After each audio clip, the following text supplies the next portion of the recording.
Apéroust. Bonjour à tous et à toutes, bienvenue dans cette première discussion Apéroust. Apéroust. Avec Monsieur Champagne. Alors vraiment vous avez eu l'intro en plus avec l'Apéroust. Donc aujourd'hui on va parler de nos voyages au Japon, ça va être le début d'une petite série de vidéos dans discussion Apéroust là-dessus. Enfin voyage au Japon plus en Écosse. Donc là ce soir c'est le premier voyage, peut-être divisé en deux parties selon la durée, je verrai bien. Bon, vu qu'on est sur un truc d'apéroust, techniquement, voilà, on a des binous. Voilà, je sais pas à quel point l'angle est large, mais peut-être vous les voyez déjà entre mes jambes, j'en sais rien du tout. Enfin voilà, donc on a de la Fliegen aujourd'hui, Voilà. La Fliegen blonde, une bonne bière belge, qui normalement celle-ci a des, il me semble qu'elle a des touches de miel, c'est ça? Et des vertus thérapeutiques aussi, non? Vertu thérapeutique. On va prendre une petite gorgée alors. Allez, santé à vous, avant d'aborder le sujet d'aujourd'hui. Santé, j'ai déjà bu avant de dire santé, mais... Non, elle a pas de miel, celle-là. Hein. Non, mais elle est bonne. Ça a plus goût d'orge. Ouais, c'est ça. Elle est très très bonne, en tout cas. Bon, les bières belges, en général, c'est... C'est une valeur sûre. c'est, ouais, quasiment tout le temps. Bon, il y a des exceptions toujours, mais Ouais. on sait généralement que c'est plus de la qualité. On veut faire, en fait, une espèce de review de notre voyage. On va reparler un petit peu des bons moments qu'on a passés. On va lister un petit peu toutes les activités qu'on a faites. Je vais illustrer tout ça avec des images du vlog ou des images que je trouve sur internet si on n'a pas ce qu'il faut, plus des photos qu'on a prises. Je vais essayer d'illustrer ça de manière intéressante et dynamique. Le voyage était divisé en deux parties. Oui. Donc on était parti donc 2 semaines. Première semaine c'était Tokyo et deuxième semaine Kyoto. On va commencer par le commencement, c'est-à-dire que la veille du départ, parce que ça fait un peu partie quelque part du voyage, quelque part notre esprit commençait déjà à partir. Oui. Alors comment on se sentait avant le départ? Je commence ou tu commences? Eh ben écoute, je peux commencer si tu veux, Oui. peu importe. Bah vas-y. Ouais. Je précise, hein, j'ai des notes, en fait c'est juste un petit listing, hein, c'est-à-dire qu'on n'a pas de texte. Le concept de Ah, oui, discussion, ça reste qu'on... On donne un thème et puis...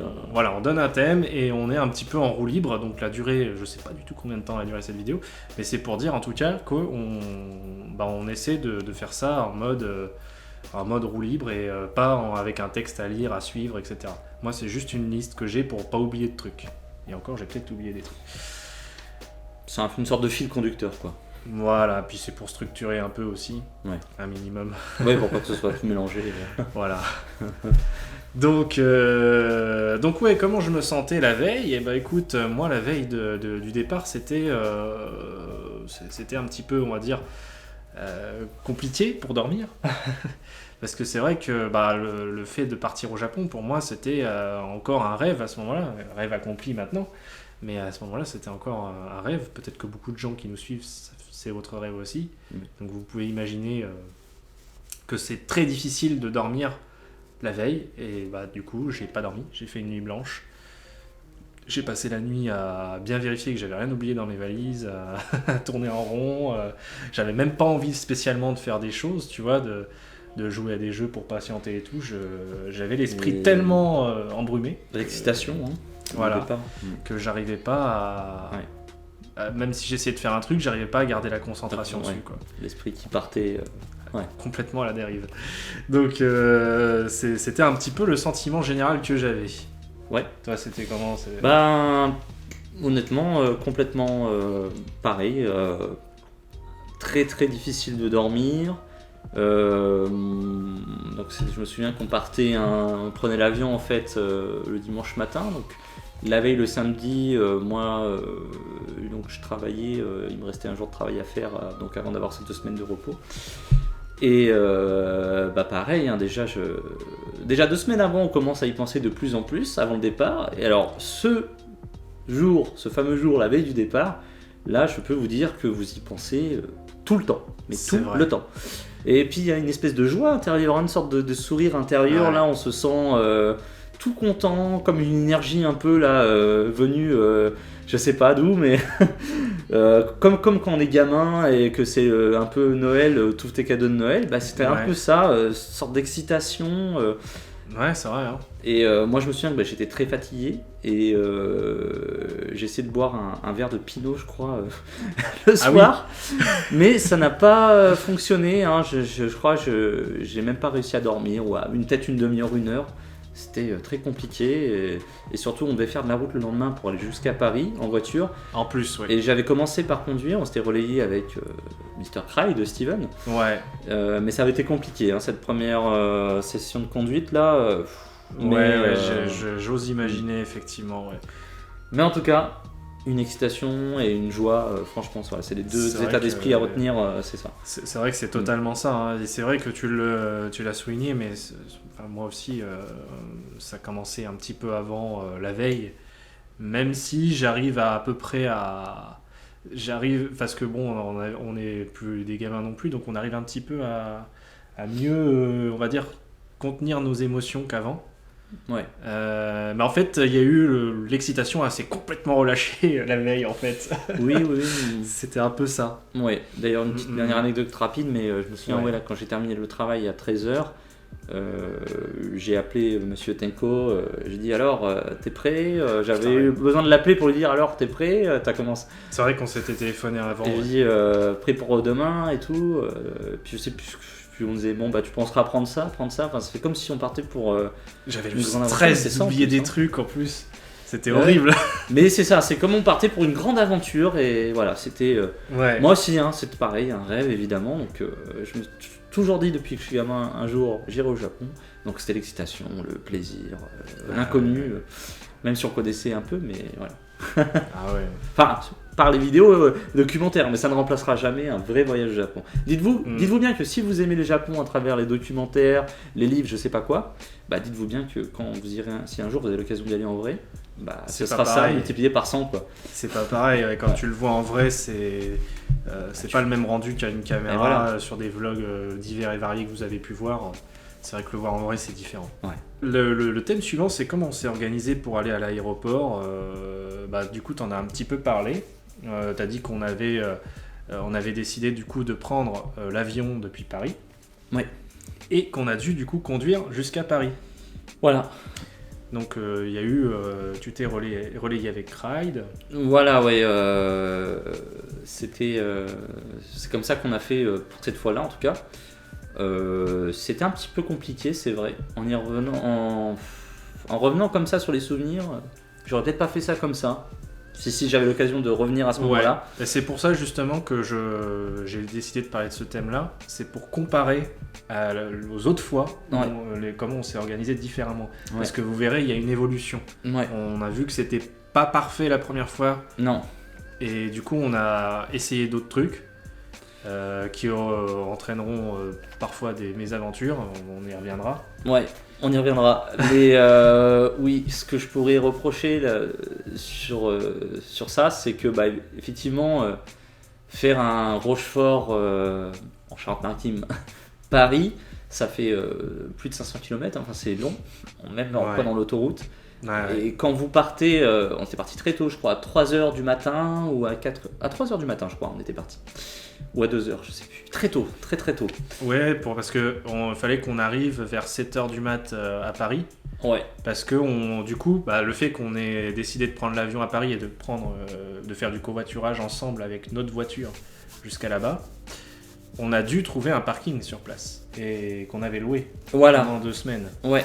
Alors ça d'ailleurs par contre c'est une bonne option hein. Niveau tarif c'est très très économique, très raisonnable, surtout si vous partez à plusieurs, vous verrez c'est vraiment pas excessif et au moins votre voiture est en sécurité. Mais par contre voilà c'est ça, c'est que quand vous avez l'excitation de la veille et que vous devez vous lever très tôt, vous n'arrivez donc pas à dormir et qu'il faut faire donc quand même pas mal de routes très tôt le matin, si vous partez donc forcément de nuit, c'est pas forcément évident parce que moi à certains moments je sentais que c'était limite hein. Ouais. Heureusement d'ailleurs quand on s'est relayé avec Steven je n'en pouvais plus, je faisais je crois 1 km de plus, je m'endormais au volant, donc c'était urgent qu'on s'arrête et qu'on change. Soyez minimum dans ces cas là 2 conducteurs hein. Très important minimum. Et puis très important de faire des pauses aussi, je sais même pas si on en a fait beaucoup des pauses sur la route. Étant donné qu'on s'est relayé, finalement. Je crois que la seule pause qu'on a fait, c'est quand on s'est relayé. Je me souviens que je suis allé à l'arrière, j'ai fermé les yeux et je dormais. Ouais. Je crois que j'ai dormi un petit peu aussi dans la voiture. Ouais. Mais pas tant que ça, hein. C'était un semi-sommeil, quoi. Voilà, ouais. Toujours l'excitation qui est là, quoi. Donc on est arrivé vers 7h du matin sur Paris et vers 7h30, très rapidement, avant 8h, on était à l'aéroport. Et l'avion, normalement, je crois, il était vers 9h, c'est ça ?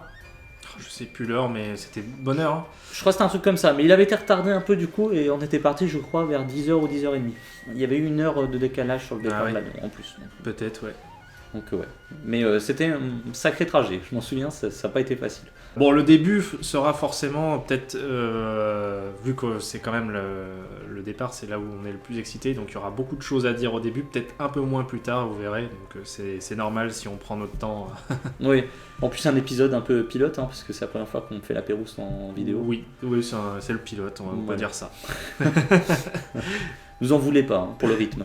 Non, puis de toute façon, voilà, faut vous dire aussi que ce type de vidéo, c'est fait aussi pour ça. C'est-à-dire que c'est de la discussion tranquille, comme si on était entre nous, quasiment. Hein. Il y a toujours le fait qu'il y ait la caméra qui fait qu'on s'exprime peut-être légèrement différemment et plus distinctement aussi. On fait l'effort. Forcément. Ouais. Mais sinon, voilà, ça reste quelque chose posé, quoi. Ouais, j'essaye vraiment de m'imaginer la caméra comme si c'était l'un d'entre vous. Ouais. Je lui parle en face. Voilà, l'objectif de la caméra, c'est vos yeux. Et vous êtes jamais allé au Japon et j'essaie de vous décrire moi ce que j'ai ressenti pendant ce voyage et vous dire pourquoi ça serait bien d'y aller ou d'y retourner. Donc voilà, on est en train de te regarder, toi là, tu veux de la bière un petit peu. Alors du coup, je voulais aussi qu'on s'arrête sur notre arrivée à l'aéroport. Personnellement, moi, j'avais pas pris l'avion depuis des années. Toi, c'était la première fois. C'était la première fois que je prenais l'avion, oui. Et donc l'aéroport, toutes les démarches de l'aéroport et tout, moi j'avais toujours fait ça avec mes grands-parents ou mes parents. Oui. Et du coup, pour moi, ça passait tout seul, tu vois. Je suivais le mouvement. Et c'est vrai que là, on était un petit peu livrés à nous-mêmes, qui ne sont pas habitués du tout. Ça fait bizarre. Et l'aéroport Charles de Gaulle est... C'est immense. Hein. Immense. Ouais. Donc on est un petit peu... Enfin, la première fois, c'est vrai qu'on était un peu... c'était un petit peu, comment dire, pas déconcertant, mais... Pour moi, honnêtement, c'était déconcertant. Ouais. J'étais perdu. Je me déconcertant, on peut le dire. Où est-ce qu'il faut aller sur quel écran il faut regarder combien de... c'est vrai qu'on était perdu à ce point-là. C'est ça, combien de contrôles de sécurité on doit passer. J'ai tellement l'habitude maintenant. Maintenant, voilà, oui. J'accompagne Miki à chaque fois, ma copine japonaise, dans les démarches quand elle retourne au Japon, pour qu'elle puisse faire son départ correctement. Donc je l'aide à faire sa carte d'embarquement, etc. Du coup, je l'ai fait, même si j'ai pas embarqué moi-même, je l'ai fait des dizaines de fois maintenant, mais c'est vrai qu'à cette époque-là, c'était pas encore ça. D'ailleurs, on revient sur la dev, c'était en 2016. C'était, si je me trompe pas, le 23 avril 2016, voilà, pour vous resituer. Ça va faire 4 ans déjà. Ça va faire 4 ans d'avril, ouais. Oh la vache. C'est incroyable. C'est nous vieillis. Bref. Mais non, ouais, moi, pareil, perdu. Et première fois que je prenais l'avion, donc un peu d'anxiété, excitation, un mélange des deux. Et c'est perturbant quand même, quand c'est la première fois. On va pas cacher les choses. Non, c'est vrai qu'on était paumés quand j'y repense. Hein. Ouais. Dans l'avion en lui-même, comment ça s'est passé pour toi ? Toi, c'était ton premier vol en plus. Alors, moi, ça s'est très bien passé pour ma part, ce vol en avion, ce premier vol. J'ai eu, c'est vrai, je l'avoue, du stress sur le décollage, parce que c'est la première fois que je ressentais ça, un décollage d'avion comme ça. Puis j'étais pas du tout habitué, alors ça fait un peu bizarre. La sensation avec dans les oreilles. Ouais, ça fait même un peu peur, je dirais. Hein. Quelque part, c'est impressionnant quand même. Mais après, une fois qu'on est en vol, qu'on commence à vous servir, parce que très vite, généralement, ça dépend, mais on vous sert votre repas. On va dire 1 heure, maximum 1 heure après, on vous sert votre repas. Et puis, je crois que nous, par rapport à l'heure où on partait de décalage horaire, après on passait comme limite en horaire de nuit, non ? Je sais plus. Ouais, parce qu'en fait, si on est parti dans la matinée, c'était la soirée au Japon. Donc, ouais, on a volé l'équivalent de la nuit au Japon, ouais. Ouais, voilà, c'est ça.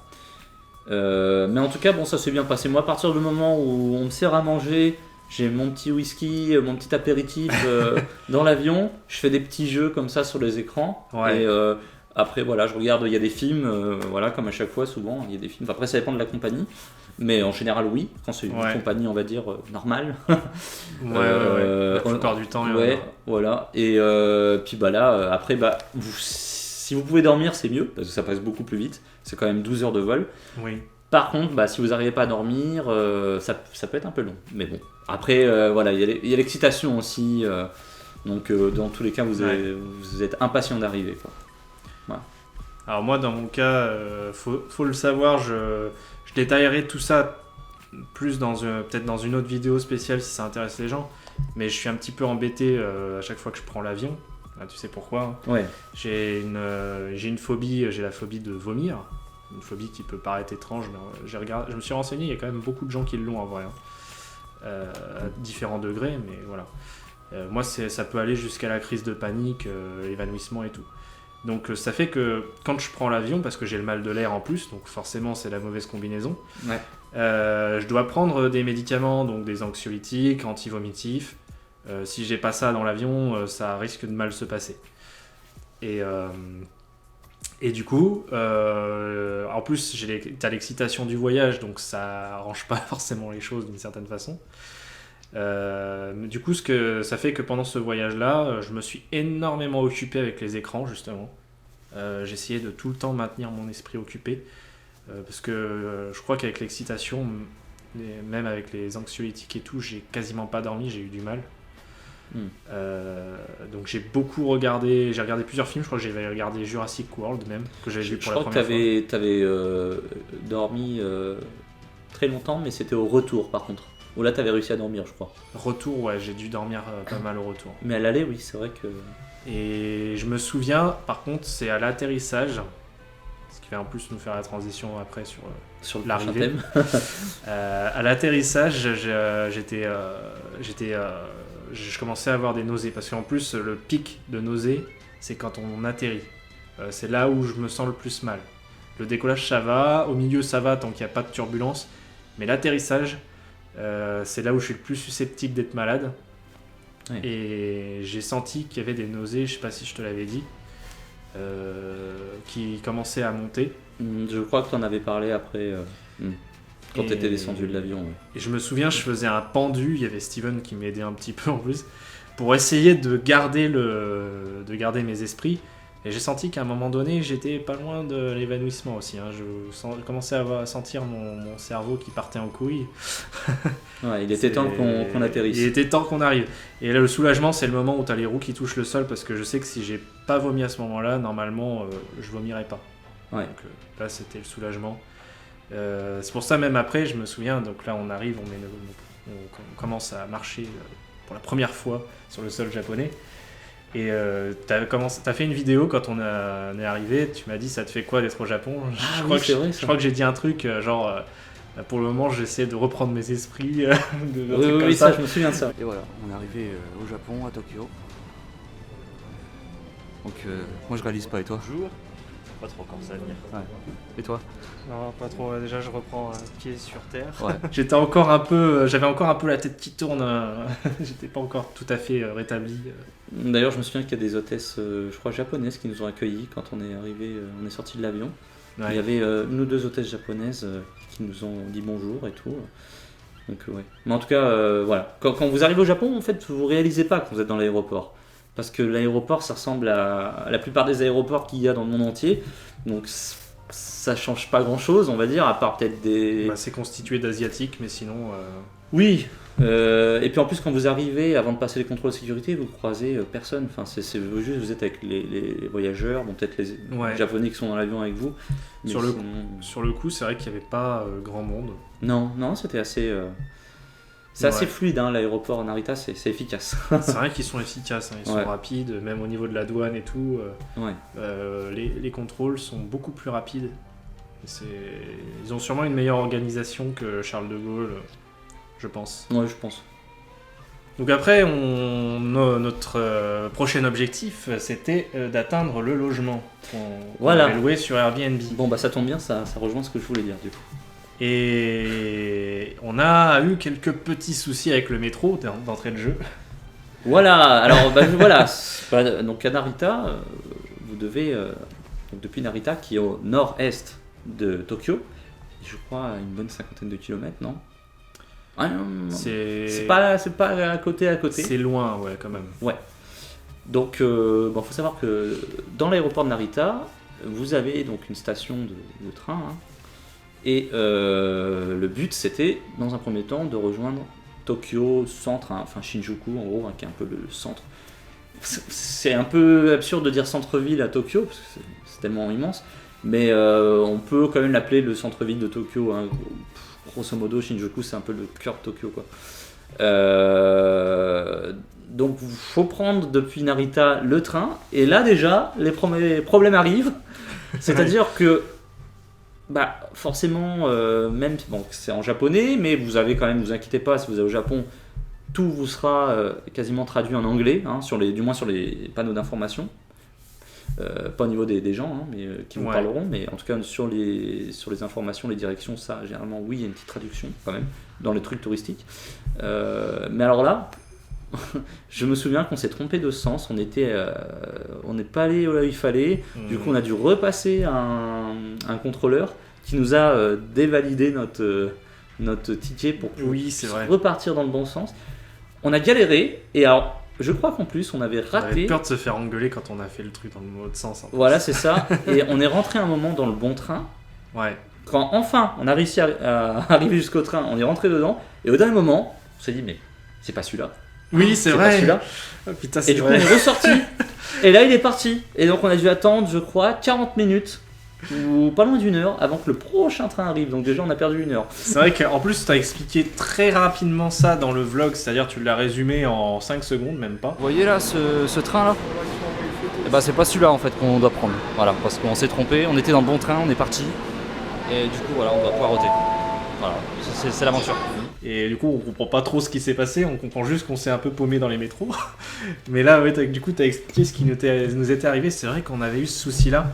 Et même on avait demandé des renseignements à un moment à un mec qui nettoyait le sol dans les métros. Oui. Et la petite anecdote, c'était un peu... on était assez surpris parce que le mec, il était vraiment minutieux, c'est-à-dire qu'au moindre petit carré de carrelage, il frottait le truc à fond, quoi. Ah ouais, c'était une précision. Et alors, donc voilà déjà... Donc premier souci avec ce train raté, voilà, hein.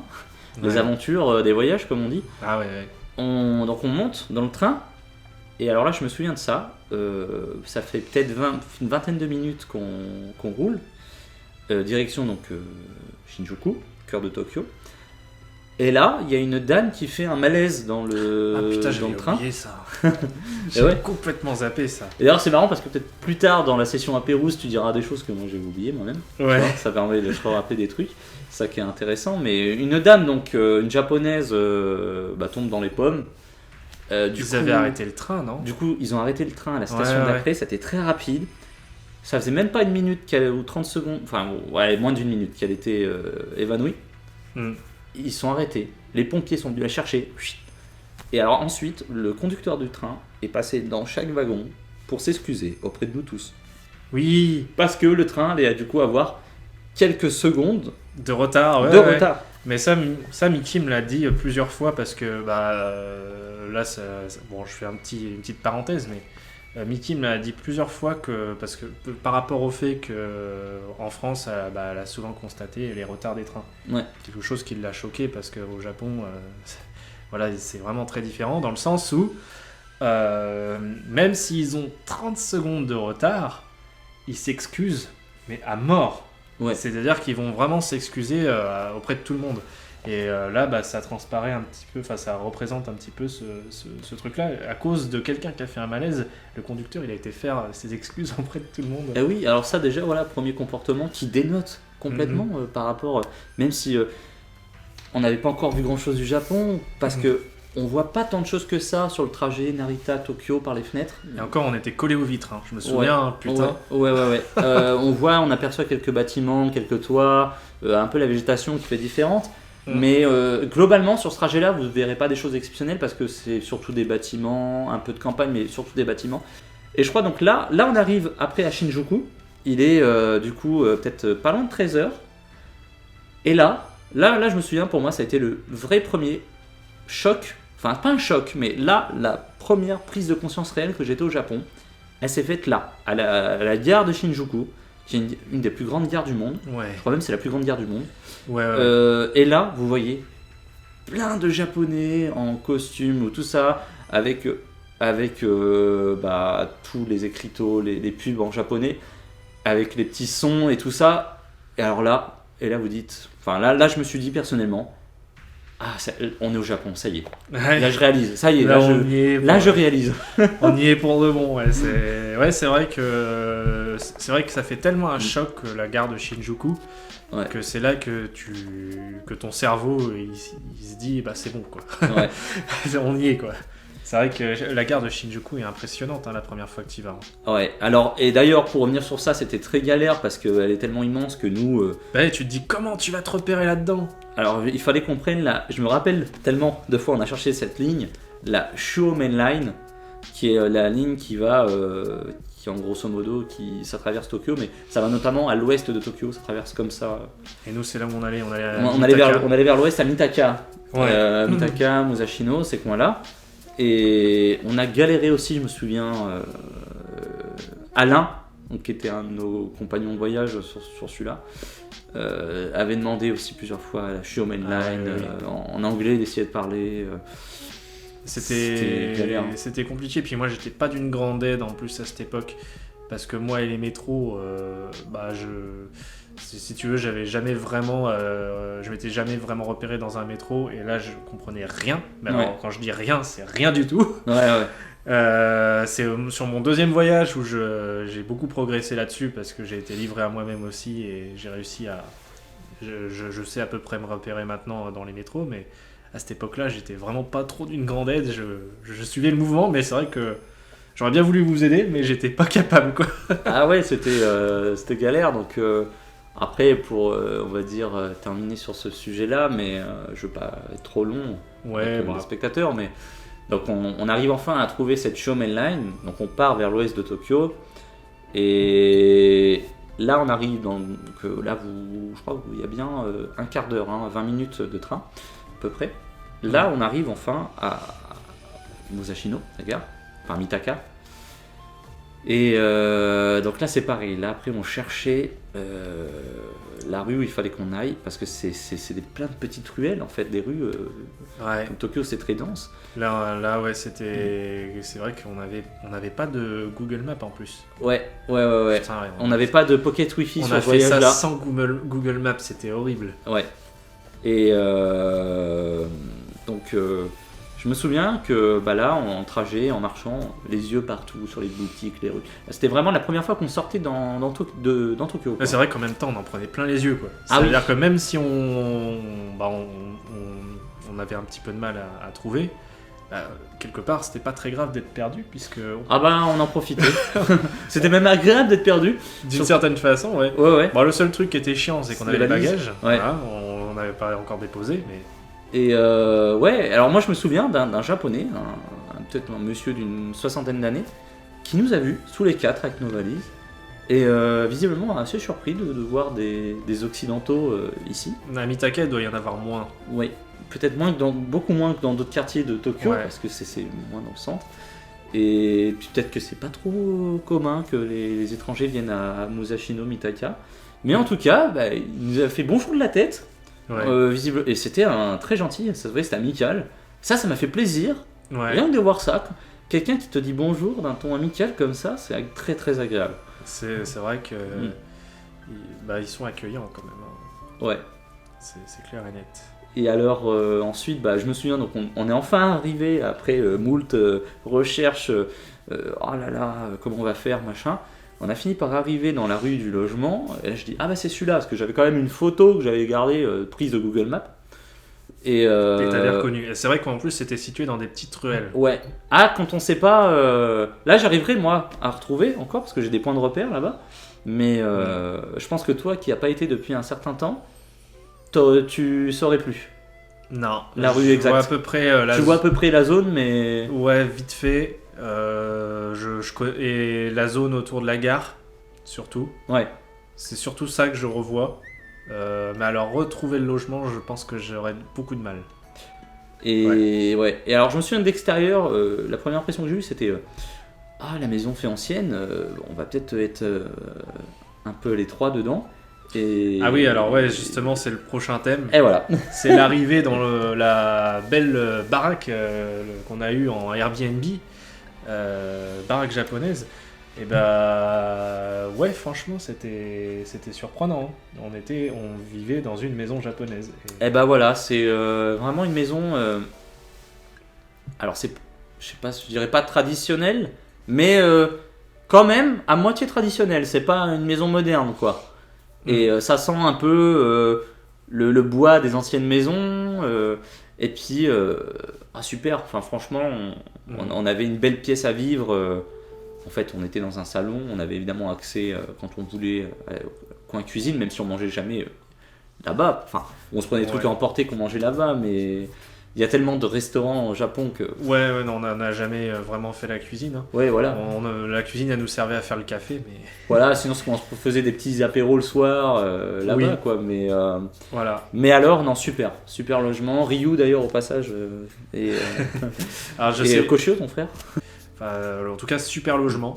Bah, en fait, ouais, c'est ça. Vous arrivez en fait dans le logement sur une toute petite cuisine Ouais. et en fait. Ça peut un peu faire peur sur le coup parce qu'on se dit ah bah peut-être que si la cuisine est toute petite, peut-être que le salon ça va être pareil. Mais en fait non, pas du tout. C'est très très agréable, très grand. En plus vous avez une baie vitrée vue sur le jardin. Jardin, Oui, le petit jardin japonais. et Ouais, tout. avec les plantes, les fleurs, super agréable, avec un espèce de porte coulissante en bois avec le papier blanc là, Ouais. Et porte traditionnelle à la japonaise. Et petit détail, vous dormiez sur des futons. Ouais. Moi, j'avais pris le lit. Et moi j'avais dormi à côté du lit et place que j'ai gardée pour mon second voyage au Japon, en honneur, en mémoire à ce premier voyage. Ah ouais. Ouais, j'avais dormi. Moi, ça m'aurait pas forcément dérangé de dormir sur des futons, mais il me semble que j'avais mal au dos et que vous m'aviez laissé le lit pour ça. Ouais. Et puis moi j'avais envie de dormir sur, je sais pas pourquoi j'ai envie d'essayer le futon. Ouais. J'étais curieux. J'avais envie aussi, mais bon, après, de toute façon, j'ai eu des occasions après d'en faire. Mais voilà. D'ailleurs c'est Spy2 qui a pris le lit sur ce deuxième voyage. Ah oui. Ouais, voilà. Ah voilà, bah, entre cousins, on se relaie. Mais non, super. Et puis vous avez évidemment une salle de bain qui est super spacieuse. Et des toilettes à la japonaise qui sont pour moi les meilleures toilettes du monde. Oh putain, ouais. Bah, ouais, c'est vrai que la salle de bain, c'était un peu surprenant aussi parce qu'on avait la baignoire japonaise. Ah, moi c'est. La baignoire japonaise, pour ceux qui savent pas, c'est comme une baignoire chez nous, sauf que c'est beaucoup plus profond. Oui. Et du coup, vous êtes. Déjà, vous mettez moins d'eau partout. Et deuxièmement, vous avez en plus un espèce d'écran tactile. Vous pouvez régler votre température directement sur l'écran de l'eau. Ouais, c'est vraiment super. C'est très pratique et Génial. Faut savoir en fait que les Japonais traditionnellement, normalement, ils se rincent avant d'aller dans la baignoire et du coup, ça fait que de ce fait-là, c'est des espèces de, enfin, on pourrait appeler ça des containers, tu sais. Oui. Avec, en fait, ça fait c'est comme si la pièce était une douche géante en fait. Oui, vous avez. Avec c'est ça. une évacuation d'eau et tout. Ça explique pourquoi, oui. Même moi, je m'étais posé la question. Vous arrivez dans la salle de bain, donc vous avez dans une même pièce d'un côté la douche, et avant vous avez donc une évacuation d'eau au sol avec une deuxième douche, mais sans baignoire cette fois, et accrochée au mur. Effectivement, c'est pour ça alors. C'est Voilà. ouais, ça vient de là. J'ai enfin l'explication. Ah, tu savais pas? Non, ça D'accord. j'ignorais.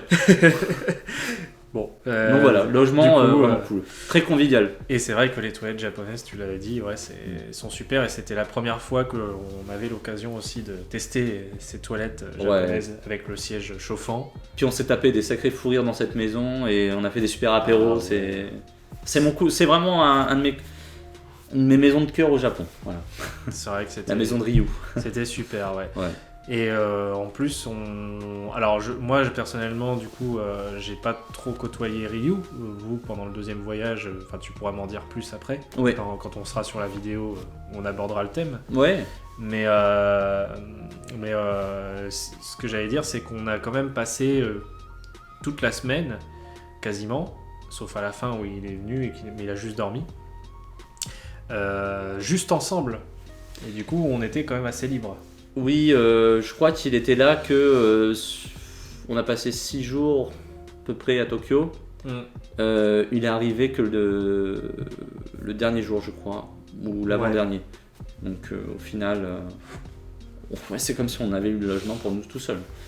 Ça, c'était bien. Après, j'imagine que c'était bien aussi de votre côté quand il était là. Bah, même quand il était là, d'ailleurs, il n'était pas tout le temps là. Ou alors il partait très tôt, il rentrait très tard, donc... D'accord, ouais. Mais oui, j'aurais des anecdotes à raconter, c'était très sympa. Ok. Ouais. Après, nous, on a passé... Enfin, on a décidé de se promener un petit peu dans notre quartier le soir. Et, oui. L'après-midi, ouais, fin d'après-midi, soir, ouais. Parce que bon, on était très fatigués par le voyage, mais on était obligés de se promener un petit peu. On avait envie de voir, on était pas trop contents d'être là, quoi. Bah, je crois qu'on a commencé à explorer vers le temps qu'on s'installe. On est sorti vers 16h30, je crois, dans ces eaux-là, avant 17h, il me semble. Assez tôt, ouais. Assez tôt.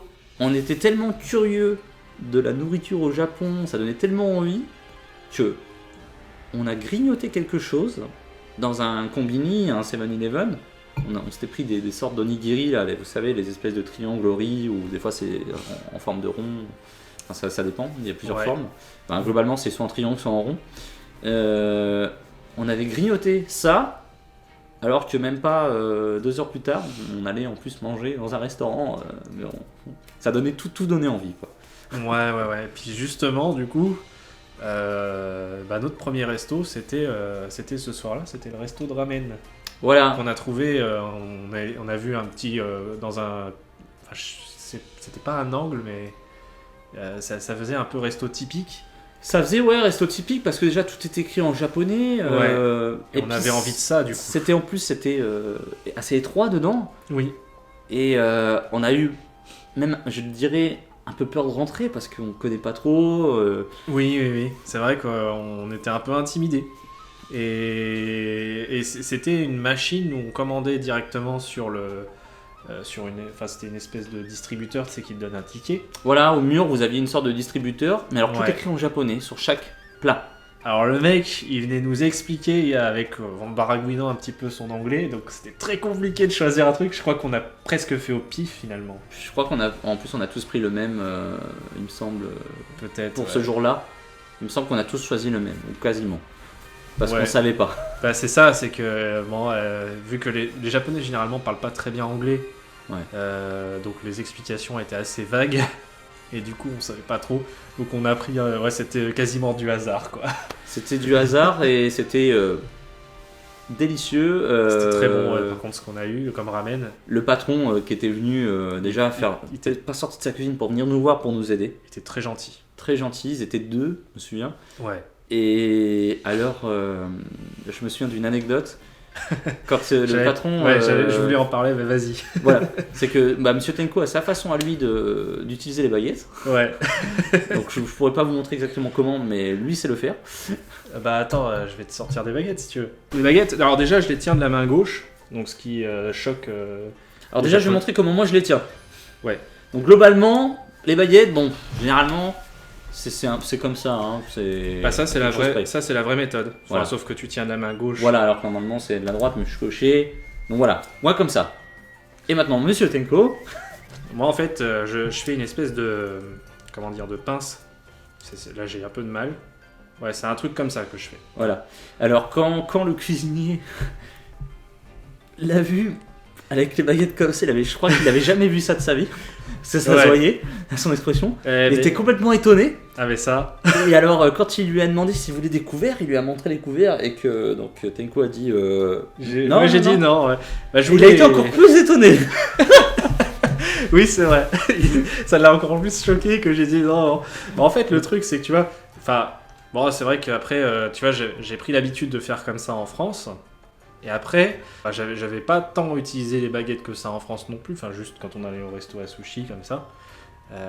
Mais j'ai pris l'habitude de faire comme ça. Et je me suis dit, bah, je suis au Japon, si je commence à prendre des couverts, bah, ça va pas le faire, donc faut que je continue d'utiliser comme ça. Mais en vrai, avec cette méthode, ça peut paraître con, mais j'y arrive quand même plutôt bien.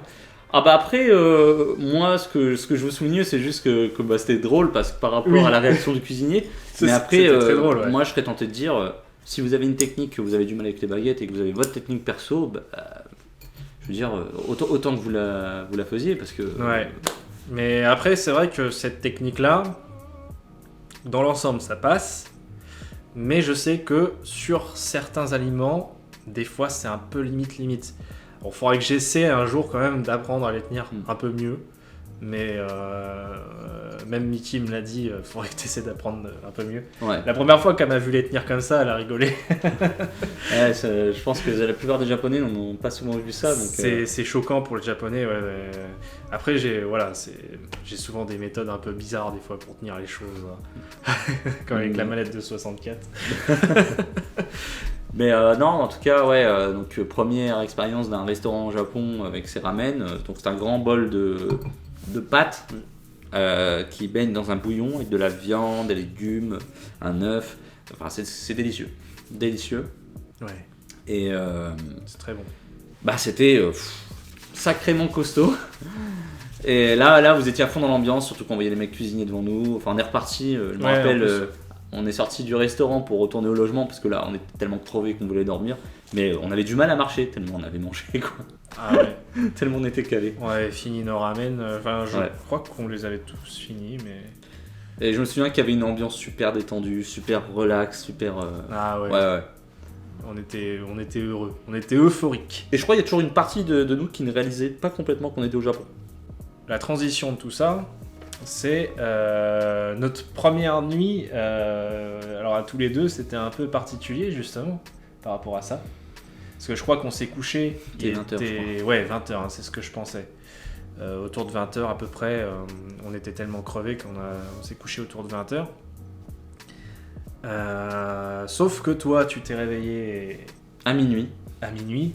Et je me suis réveillé, il était minuit pile. J'avais regardé la. Et alors, quand je me suis réveillé, ça je veux encore le raconter parce que vous savez, c'est comme quand. À l'époque, vous étiez à l'école, ou si vous y êtes encore, nous ça fait un moment, mais vous vous réveillez un samedi matin en pensant que c'est un jour de la semaine où il faut aller ou alors au boulot, et là, pendant quelques secondes, vous dites oh putain il faut, et après ah non c'est vrai, vous êtes tout content parce que vous savez que vous pouvez dormir plus. Bah là c'était un peu dans ce style là mais différent, c'est à dire que j'ouvre les yeux pendant quelques secondes, bah, je suis dans ma chambre chez moi, et là je me dis ah putain c'est vrai je suis au Japon, et là je peux vous décrire que j'ai une espèce de joie qui est montée en moi, et cette joie là je l'avais pas ressenti, je crois même que je l'avais jamais ressenti à ce point là, enfin c'était vraiment, mais c'était fou quoi, quand vous voyagez dans un pays comme ça, vous avez toujours rêvé d'aller, et vous vous réveillez comme ça, et vous avez oublié sur le moment que vous étiez au Japon, c'est vrai la première journée, là je peux vous dire que vous êtes mais dans un état de je sais pas comment on dit, Bah, ouais, l'euphorie de totale, bonheur peut-être, très ouais. élevé, un état de bonheur très très élevé. Et donc toi là du coup t'arrives plus à te rendormir. Impossible, parce que j'arrête pas de penser au Japon, j'arrête pas de penser à ce qu'on va faire dans la journée, à tout ce qu'on Mais va oui, voir, ça je te l'excitation, comprends. impossible. Moi heureusement je suis resté dans le coma encore quelques heures et les deux autres encore un peu plus longtemps. Moi je me suis réveillé, je crois qu'il devait être 4 heures. Je crois que je me suis 4 ou 5 heures, je sais plus. Enfin, très tôt. Ouh, je crois qu'il était bien 4 heures. Très tôt aussi, mais un peu plus tard que toi quand même.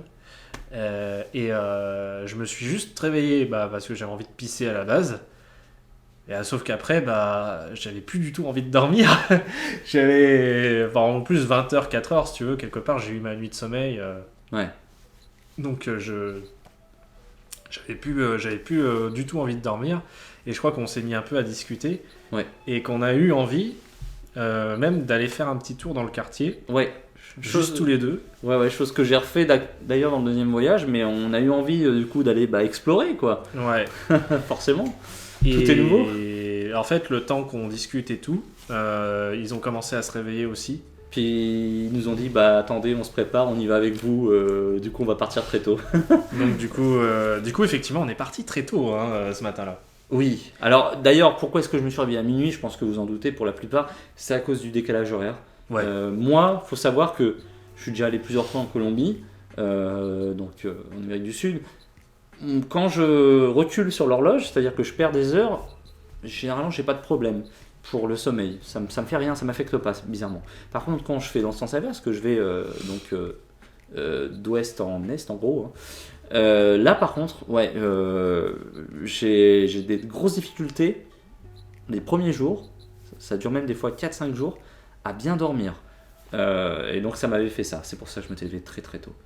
Donc du coup, voilà, on a décidé après d'aller explorer. Hein. D'explorer, puis en même temps de commencer notre journée finalement. Notre journée de ce qu'on avait ce qu'on avait prévu de faire ce jour-là. Ouais. Et du coup, on commence à se diriger vers le quartier. Le quartier, il s'appelle Tokyo en plus, il me semble, justement. C'est le centre de Tokyo, là où il y a le palais de l'empereur. Voilà, c'est ça. C'est là où on voulait aller. Et déjà, alors je crois que c'est à ce moment-là, on a eu un gros dépaysement tous les deux. Quand on est arrivé au milieu des buildings. Ouais, quand on est sorti de la... Donc on a réussi à trouver sans encombre, je crois déjà dès le deuxième jour, on commençait déjà un peu à se faire au système qui est très très bien, du train, du métro japonais. Et, bon, déjà c'était beaucoup plus facile, je me souviens, que la veille. Et quand on est arrivé au centre-ville, parce qu'on pourrait vraiment dire que c'est le centre-ville géographique, au palais de l'empereur, enfin dans les quartiers, vous sortez du métro et là, vous avez on monte l'escalier, des grands buildings. On se retrouve au milieu de gratte-ciel et tout. Et moi, c'était la première fois en plus que j'allais dans une ville avec des buildings comme ça. Ça m'était jamais arrivé avant. Hein. En fait, moi aussi, j'en avais vu un petit peu à Paris, tu sais, mais pas aussi haut, quoi. Pas aussi haut. Et puis j'ai passé tellement peu de temps à Paris finalement, parce que à chaque fois que j'allais à Paris, j'allais à la Japan Expo, mais si tu veux, je voyais rien de Paris. Puis à Paris, c'est à part la tour Montparnasse. C'est ça, j'avais vu la tour Montparnasse, justement, mais c'est tout ce que j'ai vu finalement de vraiment grand building. Et là, en fait, t'en as partout. Et là, c'est fou. Là, c'était. C'est-à-dire que non seulement on n'est pas dans notre pays, mais en plus on est dans un environnement avec des buildings comme ça super hauts qu'on n'a pas l'habitude. D'ailleurs, on avait pris une fameuse photo avec mon téléphone où on est en contre-plongée, tous les deux, avec les buildings derrière. C'est vrai. C'était. Et donc après on s'est dirigé vers le palais de l'empereur, enfin avec les jardins. C'était les jardins qu'on a visités parce que le palais on ne pouvait pas y rentrer. Hein. Alors du coup on est arrivé trop tôt à la base et on a dû attendre un petit peu parce qu'on s'était tellement levé tôt, on était tellement parti tôt que c'était pas encore ouvert. En fait ça ouvrait à 9h je crois et il devait être 8h encore des brouettes. Ouais. Et du coup on avait la dalle. Donc on s'est fait un petit déj avec du poisson et tout. Alors là je vous avoue que c'était un peu dur pour moi. Même si j'aime énormément de choses, je suis un gros fan de bouffe. Alors et puis tout ce qui est asiatique, japonais. Notre petit déj c'était comme un midi en fait, ce qu'on a mangé. Ouais. C'est comme un déjeuner. Pas un petit déjeuner. Mais là, je vous avoue que le poisson, comme ça, dès le matin, il était quoi, 7h du matin peut-être hein. Il était dans ces eaux-là. Hein. Il était même pas... Bon, il devait être 8h quand même. Ça ouvrait à 9h ? Ouais, tu crois qu'on a attendu 2 heures avant que ça ouvre ? On a attendu 1 heure, je crois. Une bonne heure. Ouais, il devait être 8h. Ouais, donc il devait être 8h à peu près. Mais en tout cas, je peux vous dire que j'ai eu un peu de mal avec le poisson. Mais alors, le plus drôle, c'est pas ça. C'est que nous on a fait ça un peu à la française, on s'est dit en attendant que comme on a acheté ça dans un petit truc où il n'y avait pas de place pour manger, vous aviez juste le comptoir qui vous servait à manger, On s'est dit, bah on va aller manger dans la rue, c'est pas grave, on va se poser sur une murette, Ouais. puis on va manger comme ça, avec nos baguettes, on a le plateau. Alors on était regardés bizarrement. Alors là, ouais, je me souviens de ça encore, tous les Japonais qui passaient à côté, parce qu'il y avait un passage piéton pas loin, et Alors, ils on a- nous regardaient tous. Alors on a Et- toujours eu du mal à savoir si c'était, on va dire, accepté ou pas.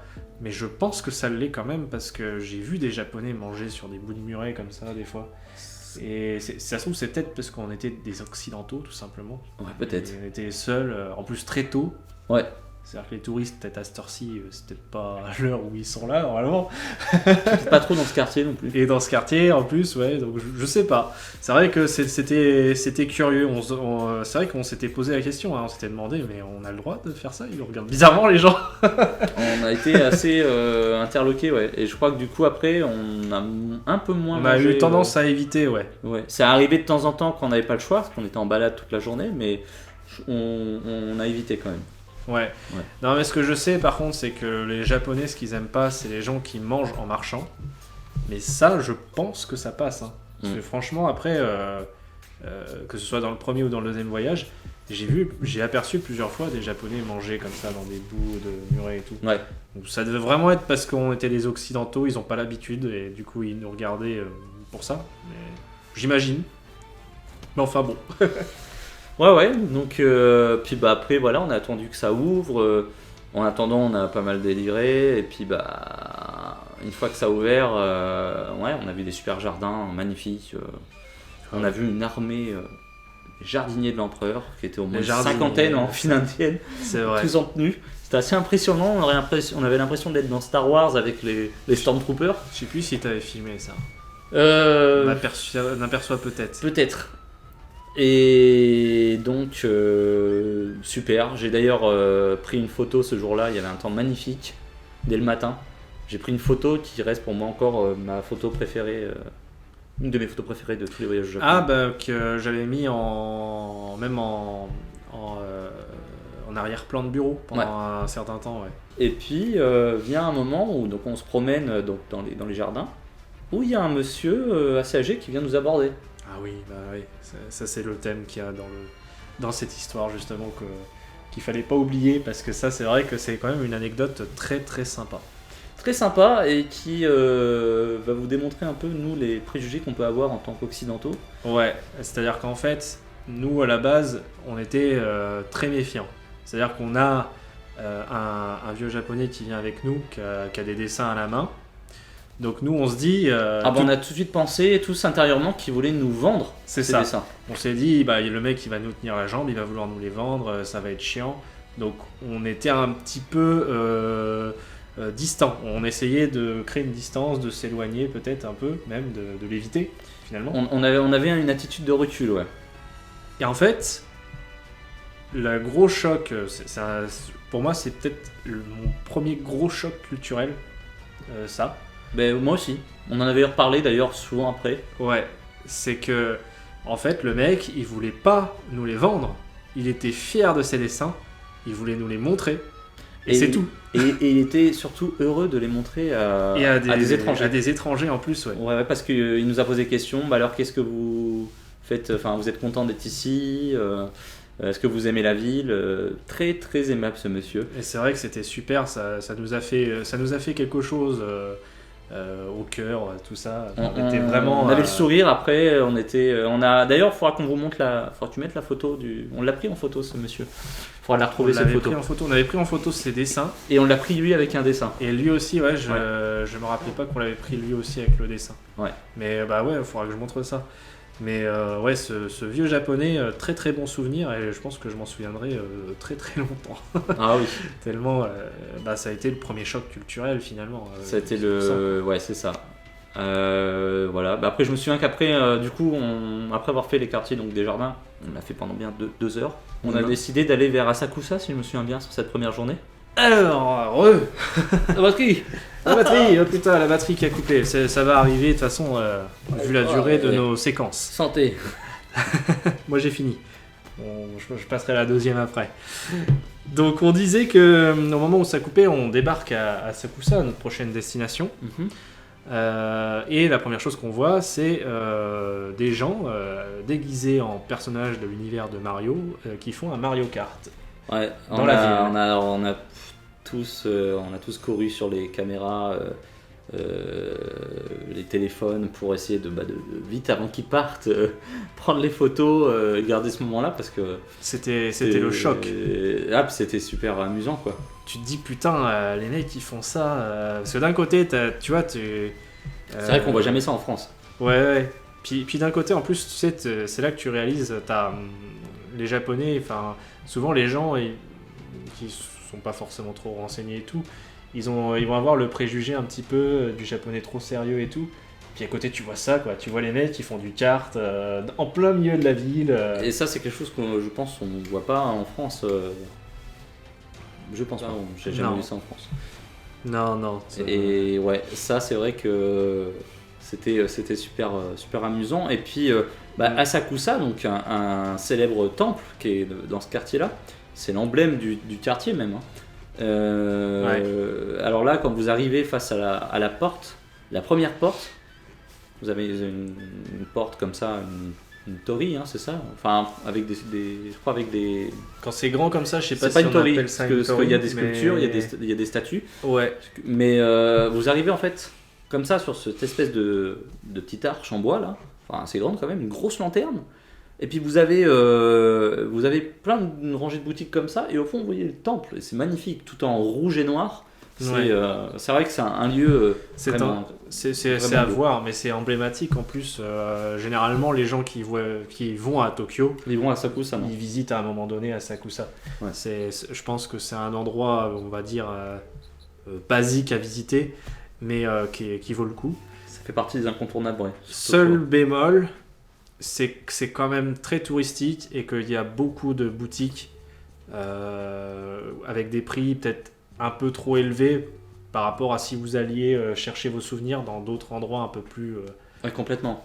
cachés. Si évidemment vous projetez d'aller au Japon, petit conseil de personnes expérimentées, Ouais, n'achetez pas de souvenirs dans le quartier d'Asakusa, retenez bien ça. évitez, ouais. Le gros temple rouge d'Asakusa.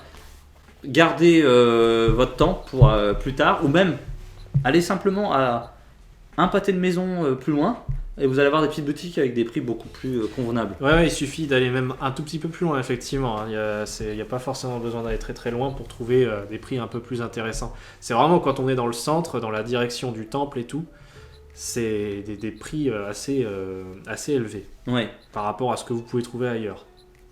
Et puis alors pour revenir sur le temple vite fait, moi un moment marquant de ce voyage au Japon, alors des fois c'est pas forcément des moments auxquels on s'attendrait, mais on est rentré dans le temple de Sakusa évidemment au bout du chemin, donc tout magnifique, génial, et les étoiles dans les yeux, puis à un moment on a eu envie de se poser comme ça, genre À la sortie du magnifique temple, ouais. ouais, un quart d'heure, 20 minutes sur une des rambardes du temple sur le côté, vous pouvez comme ça vous accouder, puis il y avait un rassemblement d'écoliers en Ouais. uniforme.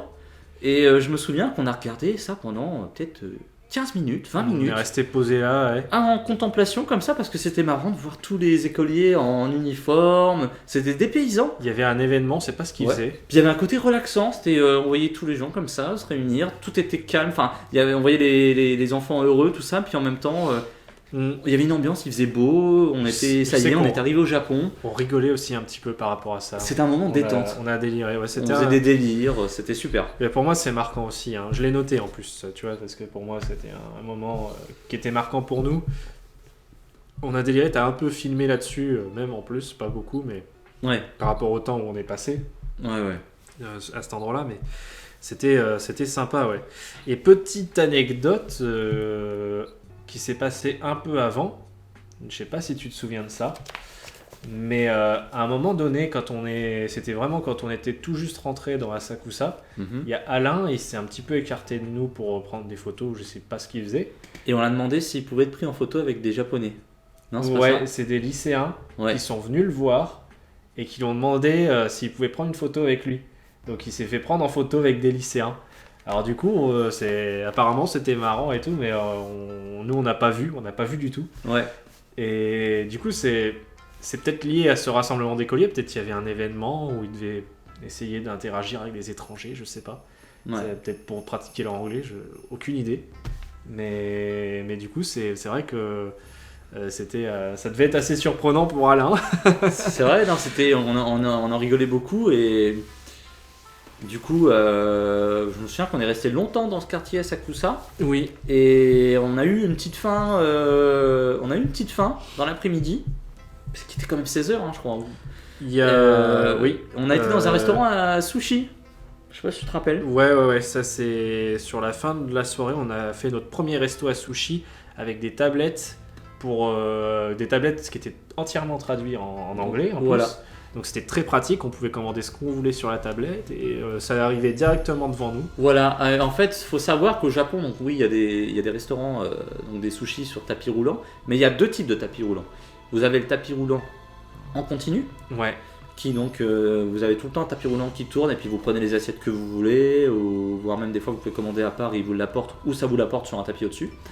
Ou alors, vous avez, là, comme c'était le cas sur ce premier restaurant à sushi du Japon, un tapis roulant, mais juste à la commande, c'est-à-dire qu'on vous livre sur le tapis ce que chaque personne commande, quoi. Mais alors après, vous commandez ce que vous voulez, c'est vrai que c'est génial, sûrement c'est assez abordable au niveau des prix, les sushis sont moins chers au Japon qu'en France, ça y a pas photo, Ah ouais. c'est la moitié du prix, Et c'est meilleur. Et et pourtant, c'est meilleur.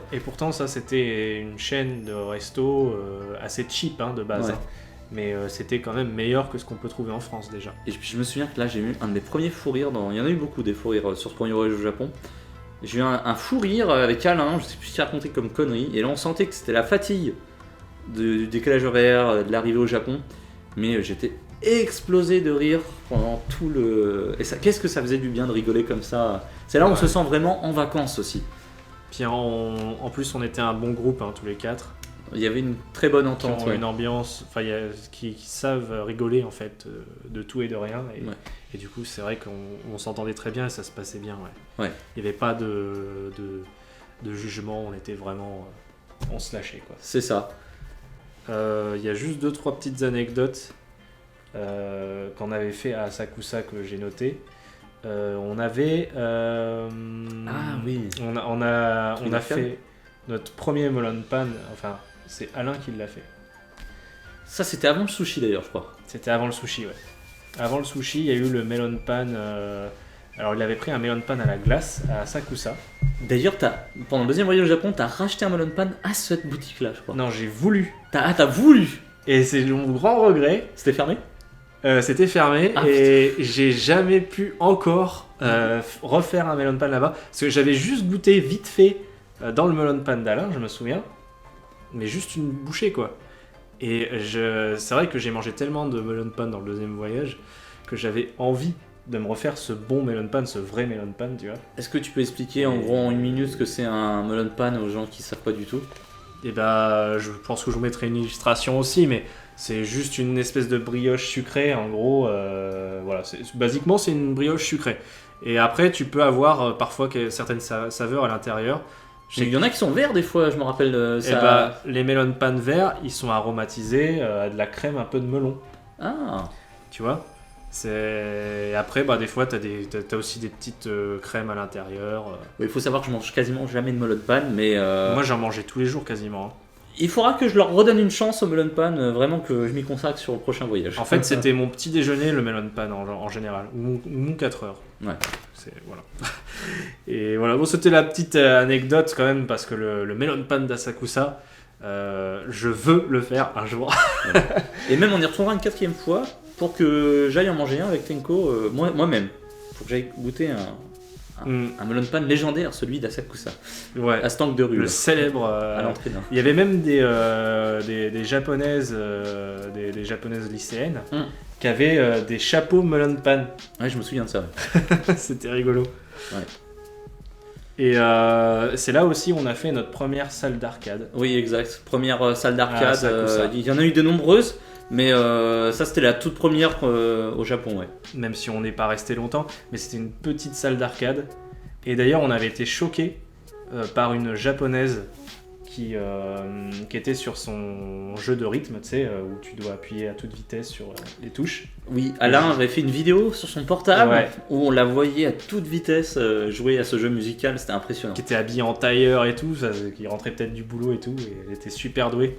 J'ai joué en plus entre-temps à ce jeu dans le deuxième voyage, mais je vais carrément pas aussi vite que ça, c'est pas possible. C'est très compliqué. Mais voilà, bon, c'était les derniers petits trucs d'Asakusa. Je crois que normalement on a fait le tour vis-à-vis de ce quartier. Voilà. Donc après, il y a le restaurant à sushi, et il commence déjà, l'après-midi est bien entamé, même à toucher à sa fin. Et là, on voit donc la fameuse Tokyo Skytree, donc vous savez, c'est le bâtiment le plus haut de Tokyo, Oui. peut-être même du Japon, la tour la plus haute. Très très haute, je crois qu'elle est plus haute que la tour Eiffel, il me semble. Peut-être. En tout cas, on la voit donc de très loin. Elle est toute récente en plus. Hein. Je crois qu'elle a été construite en 2014 ou 2015, donc vraiment pas longtemps avant qu'on... Vraiment pas longtemps avant qu'on parte. Ouais. Et donc on s'est dit, on va aller à la Tokyo Skytree. Et puis on s'est dit, comme on sortait de manger, on la voit, on voyait qu'elle avait un peu de marche à faire, mais en plus c'était rien d'insurmontable. On est s'est passé dit, par la merguez dorée. Voilà, on s'est dit, au lieu d'y aller en métro, d'y arriver directement, c'était pas forcément simple, on s'est dit, mais allons-y à pied. En plus, c'était en mode exploration. Oui. Et ça, c'est un moment marquant aussi de ce premier voyage, ce trajet à pied, du coup on a refait, que j'ai dit aux autres de faire, quand ils voulaient aller voir la Skytree. J'aurais dit, on va faire la même chose qu'on a fait le premier voyage, parce que c'était, en même temps, ça me faisait plaisir de revenir dans mes souvenirs. Je sais pas si tu vois ce que je veux dire. Ouais. Et j'aimais bien revoir les lieux que j'avais vus dans mes premiers voyages pour voir comment ça avait changé. Moi, je suis beaucoup comme ça, je suis un peu nostalgique, j'aime bien retourner sur les coins que j'ai été Et là, pour du voir coup, ce qui est différent par rapport à mes souvenirs ou tout ça. Ouais, c'est ça. Et on a bien marché une bonne demi-heure pour atteindre Oh oui. la Skytree. Ouais. Et alors là, pareil, vous voyez les boutiques, les rues, vous êtes complètement dépaysés. Et puis on a monté la Skytree, Voilà. Alors là, on monte la Skytree. qui nous permet du coup d'avoir une vue de tout Tokyo autour de nous. Et alors là, vous vous rendez compte à quel point Tokyo est immense. Ouais, c'était à perte de vue. Hein, C'est sur 360 degrés. Ouais. Vous avez Tokyo à perte de vue, c'est immense. Et les bâtiments, comme chez nous, là, de 10 étages, qui sont assez grands, Ouais. ça ressemble à des petits Lego imbriqués, il y en a plein comme ça, partout. C'est ça, ouais. Alors vous imaginez le gigantisme de Tokyo, quoi.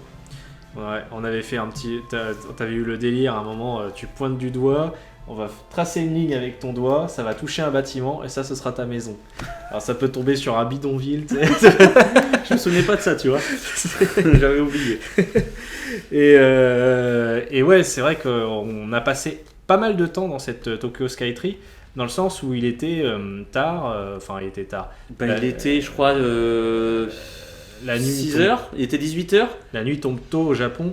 Mais Donc, en fait, on voulait vraiment attendre on s'est dit, on va Ouais. pas repartir maintenant, on va attendre que la nuit tombe pour voir toute la lumière de Tokyo. Ouais, parce que c'est con, on a payé et tout, et Bah on oui. avait la possibilité de faire le comparatif jour-nuit, étant donné que la nuit allait tomber dans pas longtemps. Voilà, Donc on a dit, on va attendre. on va attendre. Mais alors, je vous dis pas, le coup de barre qu'on a eu tous les quatre. On Bah, s'est mis sur une espèce Ouais. de banquette. Ouais, je me souviens de cette banquette. En fait, on avait. Faut se dire quand même que toi, tu t'étais levé à minuit, moi à 4h, les autres peut-être vers 6h. Ouais. Et du coup, là, avec la journée qu'on s'était tapé, parce que c'est quand même une journée de ouf, le fait de se poser, on a eu le relâchement. Et c'est vrai que j'ai somnolé à mort. Ouais. Je m'endormais à moitié. Il y avait deux japonaises qui parlaient à côté de nous. Deux dames, je m'en souviens, à droite. Ouais. Et il y avait on était proche d'un restaurant. On Ouais, était ouais, au bout. Ça faisait chic d'ailleurs. Ouais. Ouais, ça. Mais alors là, je me souviens que on piquait tous les quatre du nez comme ça. C'était violent. Ah ouais. Et puis après, la nuit est tombée. On a pu comparer. C'est vrai que la vue était magnifique. Malheureusement, c'est vrai qu'à ta caméra, ça rendait pas trop bien. On voyait pas bien. Non. Mais en tout cas, nous, on en prenait plein les yeux. C'est pour ça d'ailleurs, Ouais. faites-le en vrai, hein, parce que des fois, les caméras, ça rend pas aussi bien que. Oui, rien de beau en vrai. Et puis voilà, donc après on s'est dit faut qu'on rentre, faut qu'on aille dormir. Parce qu'en Ouais. plus on avait très peu dormi quand même la nuit d'avant. On a vu un japonais bourré sur le retour. Ah oui. Je sais pas si tu te souviens. Celui qui était complètement bourré. Ouais. Ah, c'était ce jour-là? Ouais. Ah ouais. Bah, Que ça nous avait... Enfin, il était vraiment dans un état assez impressionnant, le gars. Moi, j'avais peur qu'il vomisse dans la rame de métro, hein, vraiment. Tellement il était... Ah, c'était impressionnant. Il n'arrivais pas à se tenir. Mais je l'avais pas un peu filmé discrètement Si, tu l'as filmé discretos, ouais. Tu l'as filmé discretos. Bon, je crois même que tu l'as laissé sur le vlog. Je m'en excuse. Mais ouais. Mais après, voilà, c'est vrai que c'était... En fait, on était tellement... Enfin, c'était pas forcément dans l'esprit de se moquer, mais on était un peu surpris aussi de voir quelqu'un dans cet état. Enfin, ça faisait un peu contraste, en fait, avec le sérieux des Japonais qu'on peut voir dans la journée. Voilà, ouais. Le soir, tu pouvais croiser des fois des gens complètement torchés. Voilà, il y a deux Japons. Enfin, il y a deux Japons sur plein d'aspects, mais il y a notamment deux Japons entre le jour et la nuit. J'ai l'impression qu'en fait, les Japonais, ils savent quand il faut bosser et ils après, savent quand il faut s'amuser. Ils ont le besoin de décompresser en fait, parce que comme Ouais. ils travaillent très dur, et ça se ressent, mais vraiment. C'est pas du tout la même ambiance notamment les transports en commun entre le jour et la nuit. Ouais. Ouais. Et non, mais c'est super agréable. Et puis là, c'est une grosse journée, je vous dis pas. Cette journée marathon qu'on a faite, on est rentré mort. Ah ouais. On était éclatés, on a dormi un peu plus tard, malgré tout. Je crois qu'il devait être 10h, pas loin de là. Ouais. Le temps de rentrer et tout, de manger. Je sais plus ce qu'on avait mangé ce soir-là. Mais... Un truc à emporter, je crois. Enfin, un truc en barquette et qu'on a mangé après. Peut-être, ouais. Parce qu'on était tellement morts que. Mais voilà, c'était une super journée, inoubliable. Première vraie journée au Japon complète, qui était vraiment excellente. C'est clair. Bon, et ben voilà pour cette première partie. Je vous laisse sur cette image magnifique d'un moment clé de la journée, même si j'ai une pose un peu bizarre dessus, mais bon, ça c'est pas très grave. Normalement, cette discussion à Pérou, c'était censé se diviser en deux parties. La première, c'était pour Tokyo, et la deuxième, c'était pour Kyoto, plus un bilan que j'avais prévu à la fin. Mais là, malheureusement, ça va pas être possible. Je sais pas si vous avez fait attention à la notation, je vous ai dit que ce serait en 3 parties minimum. Ça va être ça, peut-être même plus, je sais pas, faudra que je vois au fur et à mesure. Normalement 3 parties c'est jouable, ce sera 3 longues parties certes, mais 3 parties devraient être jouables. En sachant que, je vous rassure, là c'est vrai qu'on a finalement, dans cette première partie, on a juste survolé la veille, dans l'état où on était, nos pensées, le voyage avec l'aéroport, les démarches, tout ça. Puis après l'arrivée, et finalement la première journée. C'est vrai que ça a mis énormément de temps parce qu'on a détaillé beaucoup de choses et en même temps c'était très riche. La première journée là qu'on a vécue, c'est une journée extrêmement riche, peut-être une des plus riches qu'on a vécues de tous les voyages qu'on a fait. Je pense même que c'est peut-être la plus riche tout simplement, tellement elle était longue. Il faut dire qu'on a commencé, on vous l'a dit, hein, on a commencé la journée, nous on s'est levé à 4h du matin, moi je me suis levé à 4h, Champa qui était réveillé depuis un moment, et finalement on est parti, il devait être 6h à peine, donc c'est vraiment une journée énorme. Non-stop à crapahuter dans Tokyo. Donc il y a cette journée qui était particulièrement riche, mais après tout ce qu'il y avait à détailler avant était quand même important pour nous. C'est vraiment un passage pour moi incontournable. Mais je vous rassure, tout de suite, ça va quand même aller un peu plus vite après. Ça restera très riche, mais les journées suivantes seront quand même plus rapides à raconter au global, même s'il y aura quand même énormément de contenu et tout ça. Donc en tout cas, on se retrouve pour la partie numéro 2. À bientôt.